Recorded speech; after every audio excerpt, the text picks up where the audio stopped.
We'll get going now. So thank you and welcome. Thank you for joining us for today's webinar on finding funding, a deep dive into granting opportunities. So my name is Jennifer Astop, and I'm the Grant Program Coordinator at the Life and Mission Agency for the Presbyterian Church in Canada. We appreciate you taking the time out of your busy day to sign up for today's webinar, and we hope that you will find this helpful. We're going to take a closer look at some of the more popular grants that we offer, and I'll also provide a bit of guidance on how to apply for a grant.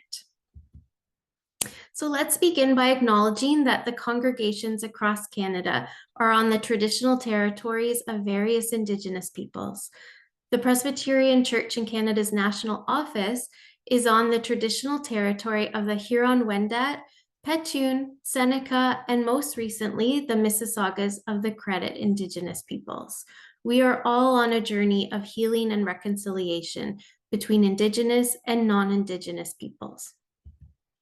A few housekeeping notes as we begin. We ask that you please stay muted during the presentation, but I will leave a lot of time at the end for questions because I know how important that is, that we answer any specific questions that you may have.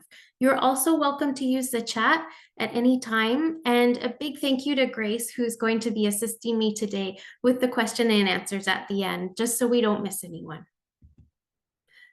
So I've included this verse from the Bible in today's webinar from the book of Isaiah, chapter 43, verse 19. See, I am doing a new thing. Now it springs up. Do you not perceive it? I am making a way in the wilderness and streams in the desert. So the reason why I love this verse so much and why I think it applies to the grants is that it shows how God is always at work, doing new things and finding new ways to reach people.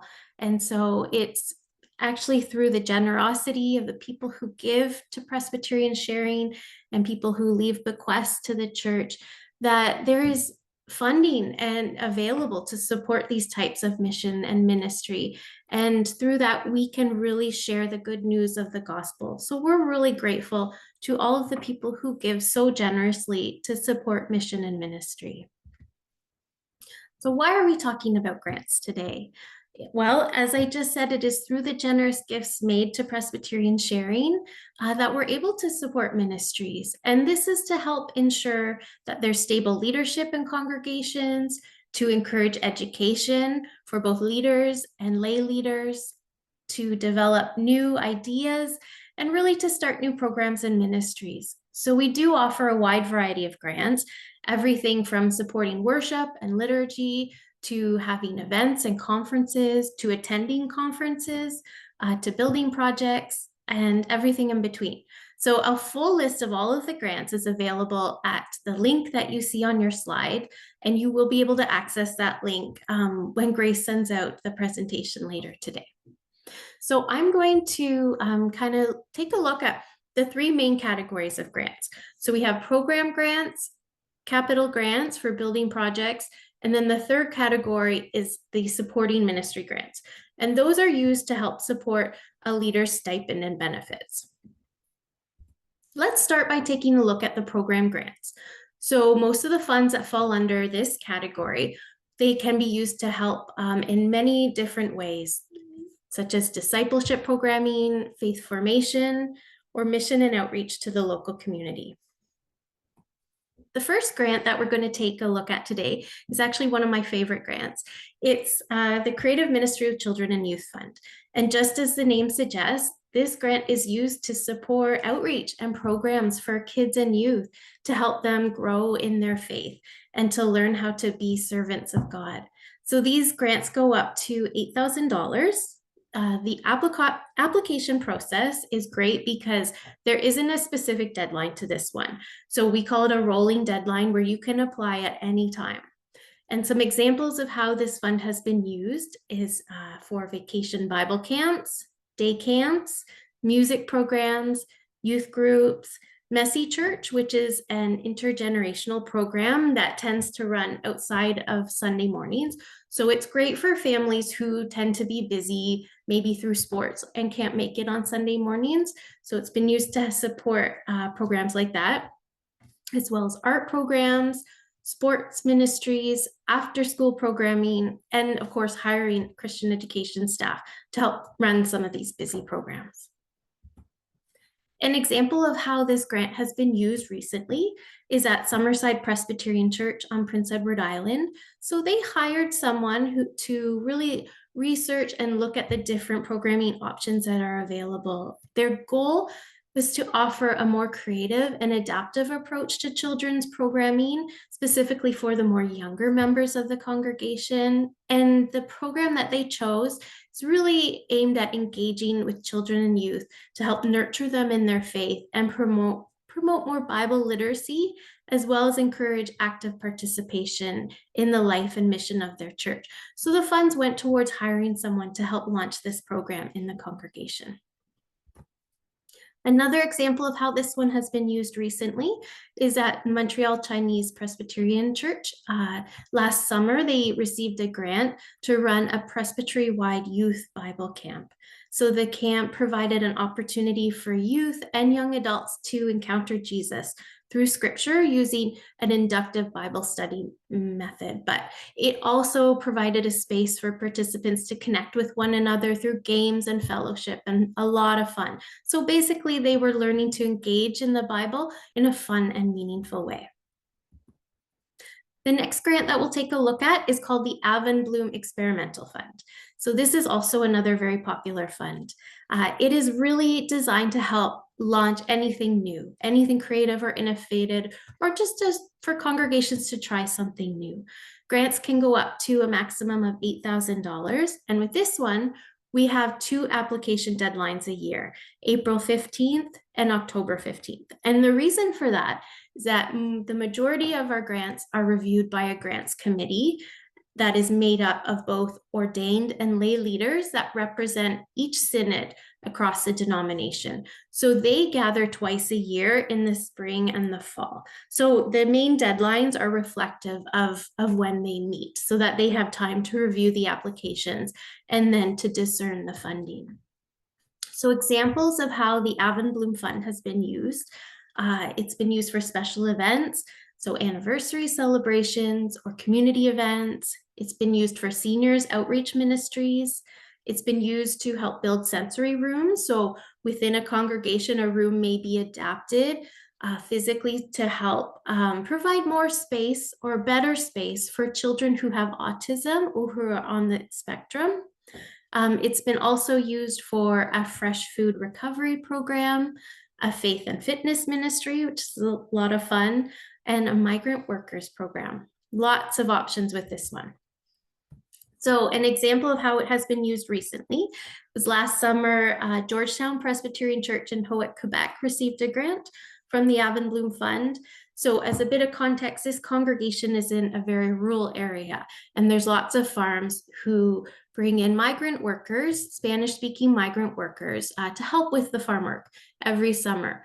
So one of the goals that the congregation was aiming for is to help combat the isolation that is often experienced by migrant workers.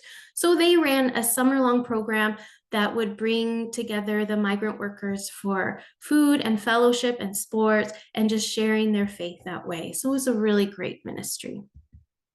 Another example was an event run by St. Andrew's Presbyterian Church in Calgary, Alberta.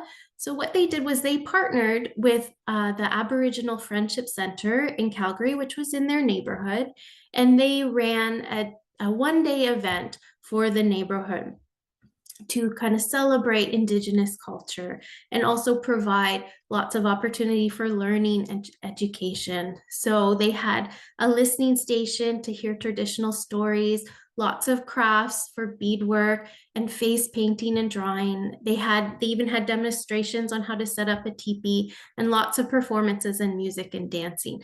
So they estimated that about 500 people from the local neighborhood showed up for this event, which was held right on the church property.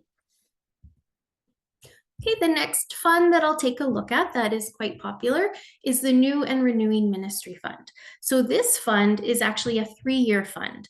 So it is designed to help kind of launch new ministries or to get things off the ground. So it's a 3-year grant that is designed to grow as the ministry grows. So it starts with up to $10,000 the first year, up to $20,000 the second year, and then up to $30,000 the third and final year. So $60,000 spread out over the 3 years. And under this fund, there are 3 different streams. The first stream is called the Establishing New Ministries stream. So this is for really starting something new, perhaps a parallel ministry or embracing a new creative form of ministry. It could include house churches, sports ministries, dinner church, a ministry for newly arrived immigrants or young families. The sky's the limit with that one. So the other stream is called the Renewing Ministries. So this is for congregations who are seeking to realize their vision more fully or looking to renew or replant in some way. So it could include expanding existing programs, experimenting with additional worship services, hiring staff to work with the community. We've seen it used for that quite a bit, or developing programs in partnership with community agencies. So those are some ideas. The third stream, the New Beginnings Renewal stream, I'll talk about that in just a second because that's kind of a separate program. So an example of how this grant has been used, I have St. Andrew's Presbyterian Church in Tweed, Ontario. They received the grant over the course of 3 years. So they started with the $10,000, we call it the seed grant, to help launch a garden ministry. And as you can see in the picture, they have some property around the church. They started these beds to grow fruits and vegetables and herbs. So what started as a small idea has grown literally into this amazing ministry that now it has become such an important source of fresh food and herbs and vegetables for the local community food bank that they actually now have greenhouses on site to help extend the growing season. So, and there's all kinds of community volunteers who help with this. And they've partnered with different community groups to really make this happen. So it's a really beautiful beautiful ministry, and it's helping to combat food insecurity in their local community. So it's a good news story I like to share. Okay, back to the New Beginnings Renewal Program. This is a program that we now offer, and it is designed to help guide congregations through a process of discerning God's call for their future. And with that, creating a plan for moving forward. So it's ideal for congregations who maybe feel stuck or they know they can't continue as is, but they're not really sure where to go or what to do next. So through this process, the process is usually several months to even a year in some cases, but they benefit from an assessment. So an assessor is sent to the congregation and they do a full assessment of not just the congregation, but the surrounding community. And then they're paired with a dedicated coach who kind of walks with them. And through group discernment, they kind of come to a future story of where God is calling them into maybe a new season of ministry. So we do offer grants to help support the cost of this program. And the grants cover 90%. So there's 2 deadlines a year, April 15th and October 15th.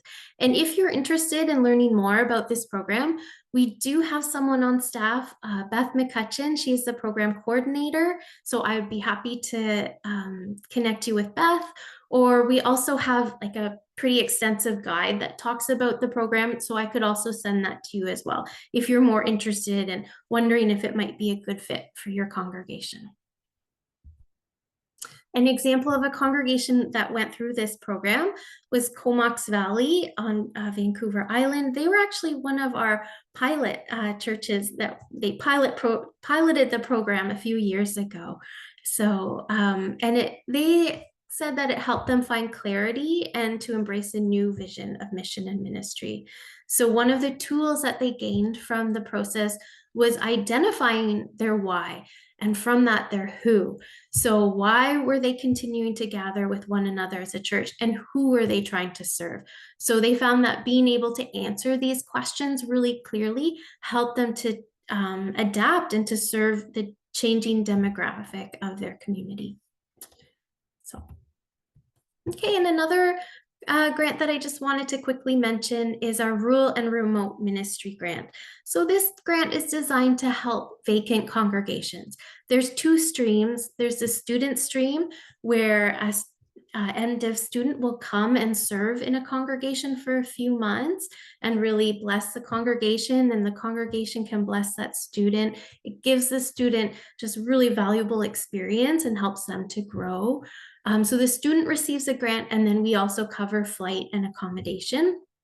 And there's also the leadership stream. So that's where a vacant congregation or pastoral charge can receive funding to help cover pulpit supply, or maybe to help cover the cost to have someone come and do visioning work. So it's a good option.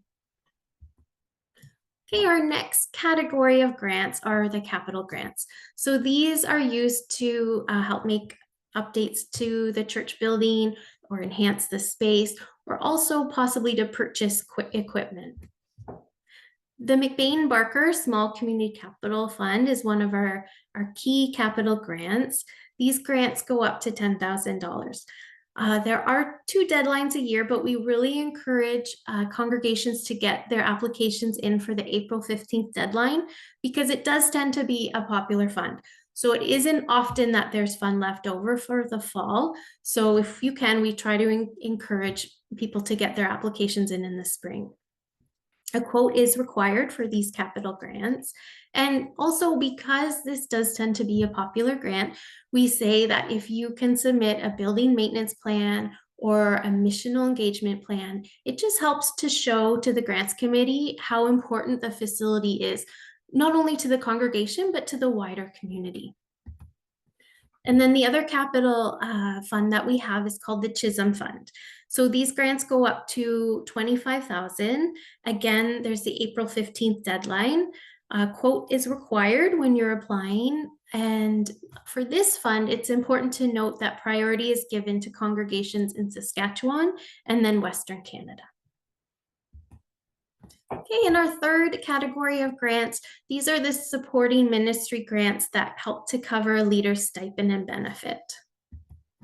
So most of these grants are 3 to 5 years in length, and they're declining grant. So they decline slightly each year as a congregation works more towards sustainability. There's 4 streams or categories under this umbrella. There's new congregations, renewing ministries, so ministries that are involved in some sort of significant change, and there's sustaining ministries. So these tend to be smaller congregations or pastoral charges, usually in rural settings, but it can include urban settings as well sometimes. And then the 4th category under this umbrella is the specialized or social ministries. And those would be the ministries that work in Indigenous communities or inner city missions. Oh, and I want to mention that there's only one deadline a year for the supporting ministry grants. It's October 1st. So these would get reviewed at the fall grants committee meeting. The reason for that is that these grants are paid out monthly. So it would start January 1st of every calendar year. They're paid out like a regular salary would be paid out. So that's why there's just the one review each year, each fall. Okay, so I wanted to give a few tips on applying for a grant. The granting process is very cyclical. So I've got a diagram here to just kind of show how it works. So often you'll start with an idea for a program or a project. And then from that idea, you'll develop a plan, you'll set some goals and objectives, and then you'll look at putting together a grant application. So an important piece of the process is obtaining presbytery endorsement. So every single grant application does require presbytery endorsement or approval. So you would have to work with your presbytery clerk to get on an upcoming meeting. And the reason why we require that is just to ensure that presbyteries are engaged and that you're working with your presbytery in what you're doing, and that also the program or the project fits with the presbytery's vision and ministry. So then once you've got your application written, and it gets endorsed by the presbytery, you would go ahead and submit it, and then it gets reviewed by the grants committee. When it gets approved, you would go ahead and start implementing, and then we do ask for reporting back. And the reason why we do that is not because we're checking in or checking up on you, but because there are so many key learnings that can be shared from every project. And also we like to collect the stories and photos and videos, and that's so we can share it with our communications department, who does a great job of getting those stories out there. And this is where the process becomes cyclical, because our hope is that in sharing these stories, it will inspire other congregations and encourage them to try something new. And then the whole process begins again. So I know that sometimes applying for a grant can be daunting, and every grant application is different. We've tried to keep our grant applications as simple and as straightforward as possible. So every grant, you will have to fill out an application for it. If it's for a project, it's a good idea to create a proposal, and you will also need to include a reasonable budget. It doesn't have to be, you know, like really detailed, but there has to be a reasonable budget included as well. And it's important to meet eligibility criteria. So for example, with the Chisholm Fund, where priority is given to Saskatchewan and then Western Canada, that's not to say other places can apply, but it is important to keep that in mind, that they do get priority if you're in those provinces. It's always important to adhere to deadlines, because the grants committee, they're very busy people and they meet twice a year, but it's hard to gather them, you know, outside of those times. So we want to make those deadlines so we can get applications before them. And then, of course, as I mentioned, to work with the presbytery to ensure it aligns with the vision and ministry, or vision and mission of the presbytery. And of course, you can always call me, and I'm always happy to help. So tips for grant application success: make sure that your proposal is clear and concise and really conveys to the grants committee what it is you're hoping to achieve. Provide a realistic budget. Try to show how or who will be impacted. So what kind of positive or measurable change will happen? So if we go back to our examples from before, it was helping to combat isolation or address food insecurity. Those are kind of how the impact was shown. Highlight any partnerships or collaborations with community organizations, or maybe ecumenical partnerships, and really plan ahead. So leave time for proofreading and also the presbytery's review and input. Avoiding the pitfalls. So try not to be vague. Make sure you include enough information that the grants committee can really get a sense of the project that you're wanting to do. And that could include any objectives that you have, maybe a timeline, who you're working with, who's going to be doing the work, and the impact that you hope will happen. Don't overlook the budget. As I said, it doesn't have to be too intense, but a poorly planned or unrealistic budget is a red flag. Don't submit late, and also try to have some measurable incomes. And when I say that, measurable incomes do not need to be numbers. So we aren't looking for numbers like how many people are attending. Testimonials, case studies, and new partnerships, things like that are just as important. Okay, important dates to put on the calendar. As we mentioned, for program and capital grants, April 15th is a big deadline, and then October 15th, if there's any funds remaining. And then for the supporting ministry grants for the stipend of for a leader is October 1st every year. Okay, and just a slide about the role of presbyteries. So presbyteries are a wealth of knowledge and experience and expertise. So make sure you're in communication with your presbytery. This is especially important for those supporting ministry grants for the leader's stipend and benefits, especially if it's a new ministry applying for that grant. You have to create, one of the things you have to submit is a detailed 5-year plan. So often we encourage ministries to work with the presbytery to develop that. And presbyteries can help with determining needs and clarifying focus, things like that. And of course, please call us if you have any questions. We're always happy to help. Okay, and with that, that's my presentation for today. I'll stop sharing so I can see everyone a bit better, and then we'll open it up to questions. If you have a question, sorry, feel free to use the raise hand button at the bottom of your screen, or put your question in the chat and we'll call on you and ask you to unmute. So Godfrey, go ahead. Thank you very much, Jennifer and your team, and for all the things that the support that you be giving us. And my question, quickly, my question is about if a ministry or a church or a denomination finds itself in most of these categories that you have stated in the different funding programs, can you apply for them separately, or you do one application for all? What I mean is that, let's say you have issues with your building and so you need capital funding. Let's say you have a children's program or newcomers or immigrants or whatever, you want to support them. I just want to find out, you have to do separate applications, and will they be considered? It wouldn't be seen as maybe one church you are asking for so much. Just want to know. Right, that's a good question. So you can apply for more than one grant at the time. That's fine. Sometimes well, it depends.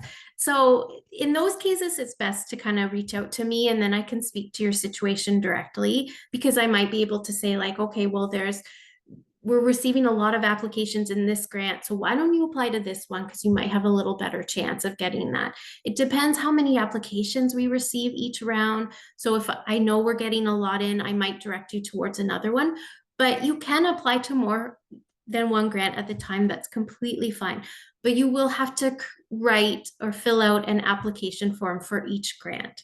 So, and then also get each one approved by the presbytery. So that's just something to keep in mind. It might take a bit more time, or maybe sometime, or you might consider applying to one in the spring and then a different one in the fall. That's fine too.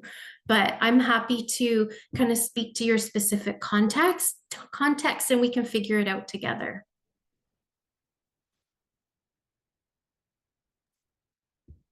Thanks, Jen. Errol, go ahead.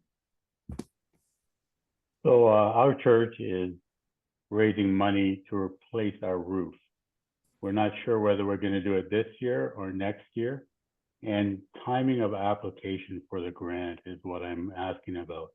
Because if we're not doing it this year, should we wait? And we won't know until the spring whether we're going to do it this year or not, the condition of the roof. So how do we work around that? So it's probably best to wait till next year, unless there's some urgency. We also have loans, which is another option too. So sometimes if a project is so urgent that a congregation can't wait till the deadline, which happens, we can also look at giving a loan and then applying for the grant to kind of pay back the loan, basically, is another option. Okay.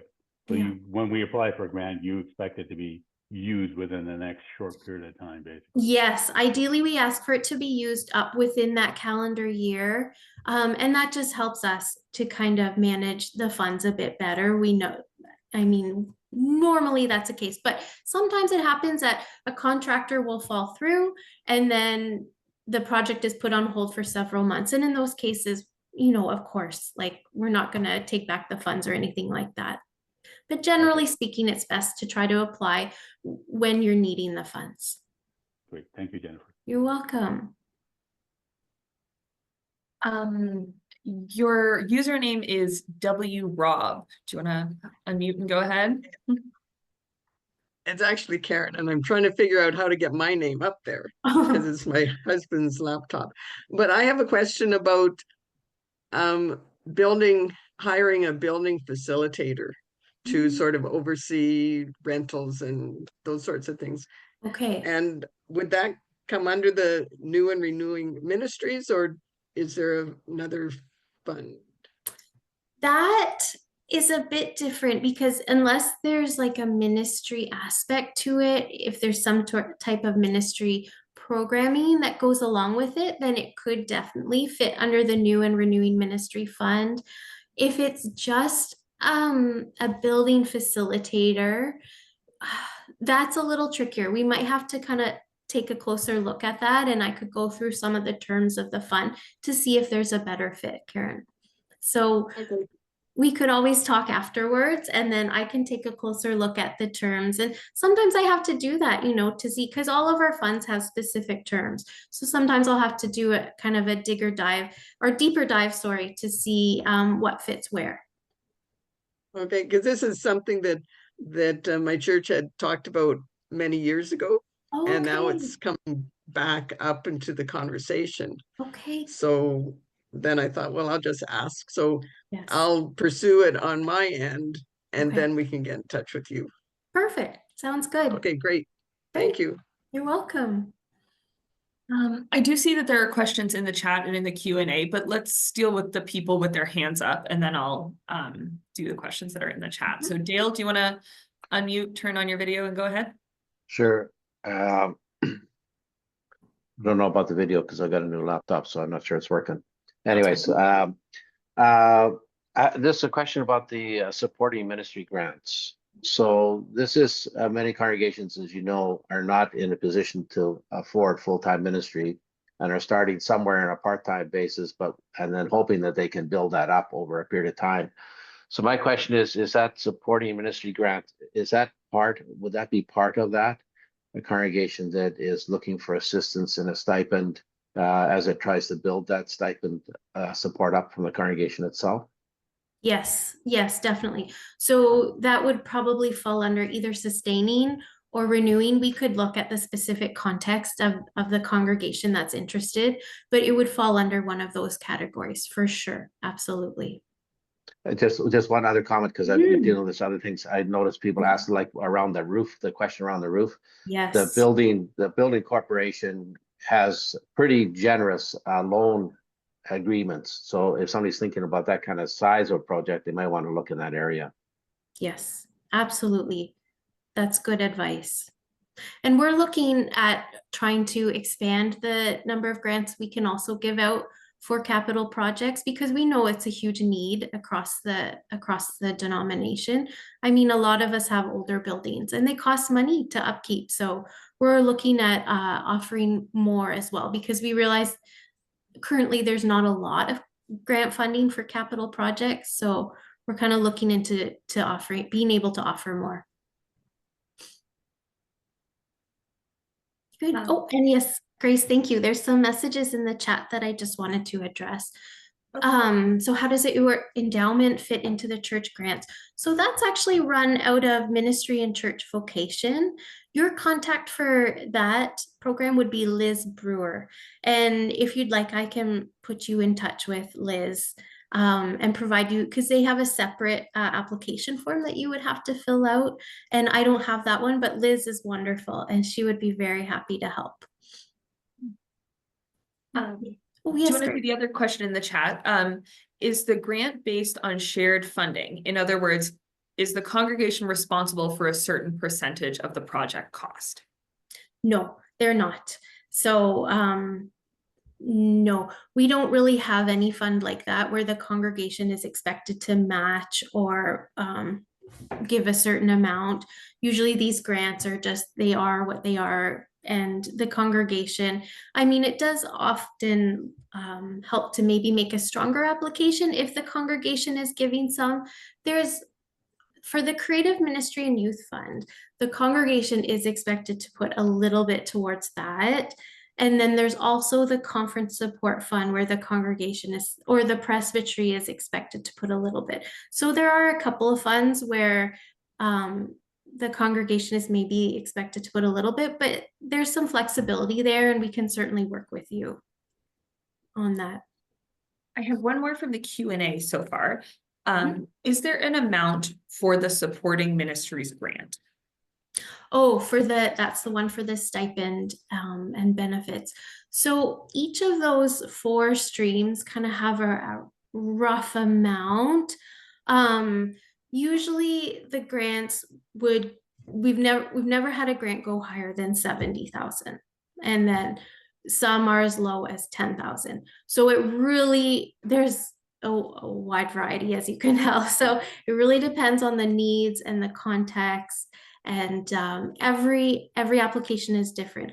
So that's where you need to be working closely with the presbytery as well to determine the needs and the amount. And that's also why sometimes I get asked, well, why are these grants, why do they only go up to 3 or 5 years? And that is because every year we have some congregations coming off the grant, which means other congregations can go on. So it's kind of making it fair to everyone to kind of give everyone an opportunity if they need this grant. So that's why we do say it's 3 to 5 years, and then you come off, and then that allows others to come on to the grant. Reed, do you want to go ahead and unmute and turn on your video if you can? But if anyone else, keep putting your questions in the chat or raising your hand if you have more questions. Go ahead. Hey, I have a quick question. Our congregation, we're in the process, we're looking for new chairs. So Oh, buy okay. 150 chairs, it's going to be $10,000. Yes. And we yes. want to revamp our whole live streaming. Oh, good. And so I'm not just sure which would be the best to apply, or are the grants available to build on our technology and better seating, and it's we're trying to get more people in the church, eh? Yes. No, that's good.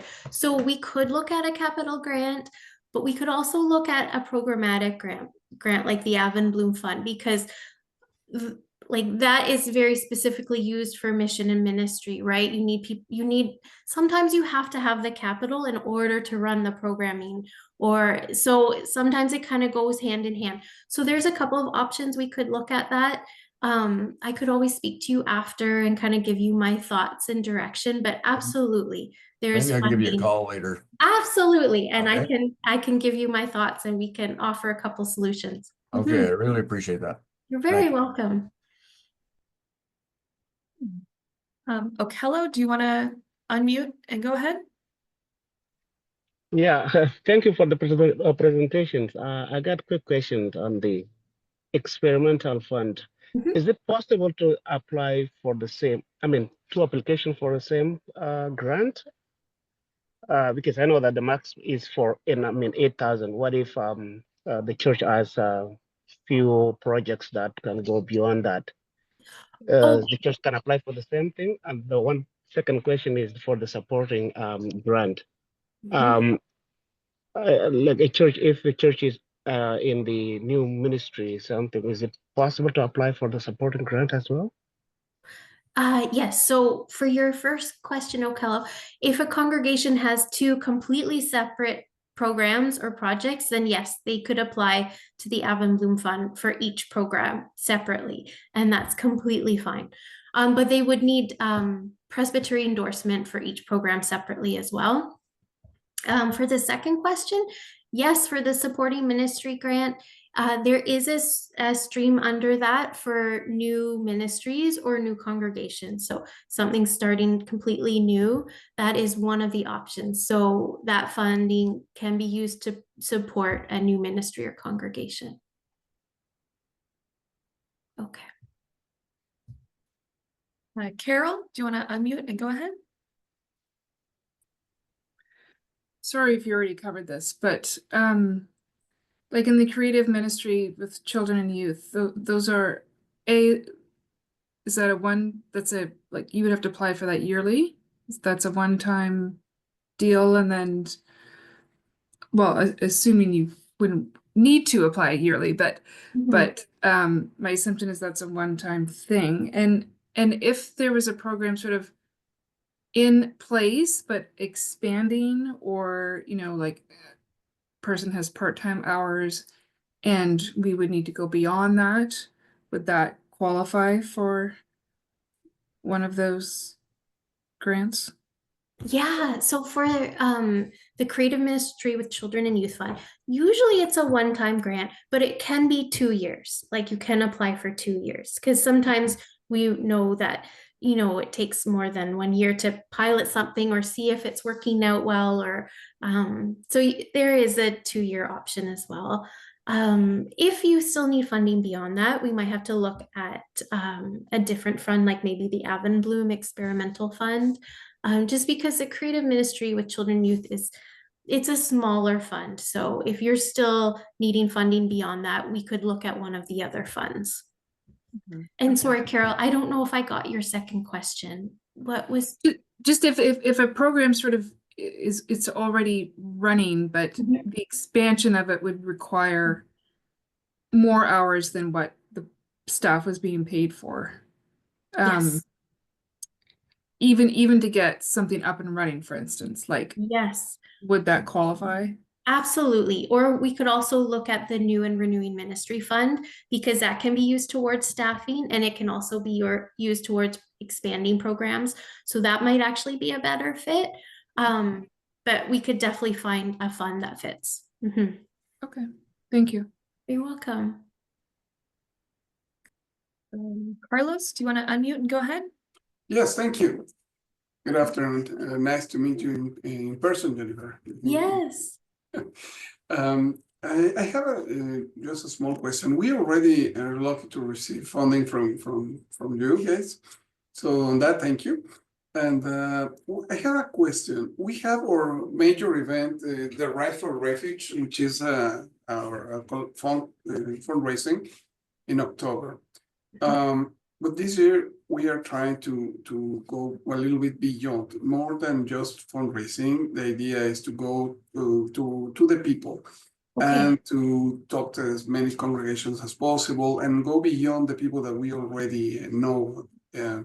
So for that purpose, we were thinking about hiring a position for 2 to 3 days per week to help on the process for the media and for all the organization. I wonder if we could apply for one of these 2 funds in order to support this position, a temporary position, to strengthen the fundraising and to prepare everything. Yes. Yes. I think the New and Renewing Ministry Fund would be a good fit for that, because it can be used towards staffing. And Actual Refugee has not applied for that one in the past. So I think that would be a really good fit for what you're describing. But I'm happy to talk with you more later about it, Carlos, because that sounds wonderful. Yes, I would love to have another conversation. Thank you very much. Thank you. Sounds good morning good to everybody. Thank you. Oh, I see a question popped up. Grace, I think you were just going to say, asking for a friend, does cyclical PCC exist? So we actually just kind of ended the partnership with Cyclical in 2024, because we have found that times are changing, and Reverend Glenn Soderholm has actually taken on that role of looking into how to support new ministry and church planting. So he is going to be leading something forward. He's just kind of assessing all of the options right now and looking into that. But the program will continue in some new exciting way.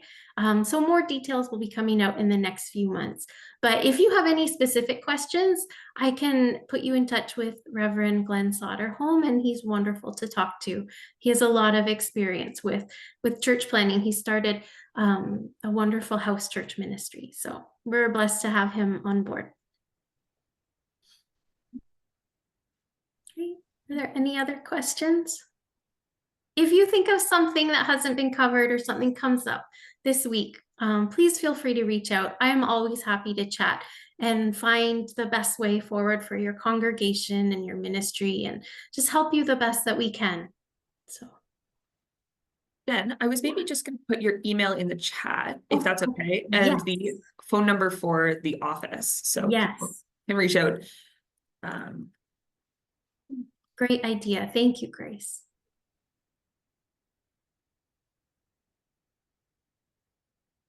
Great. Well, thank you so much, everyone. I really appreciate you joining.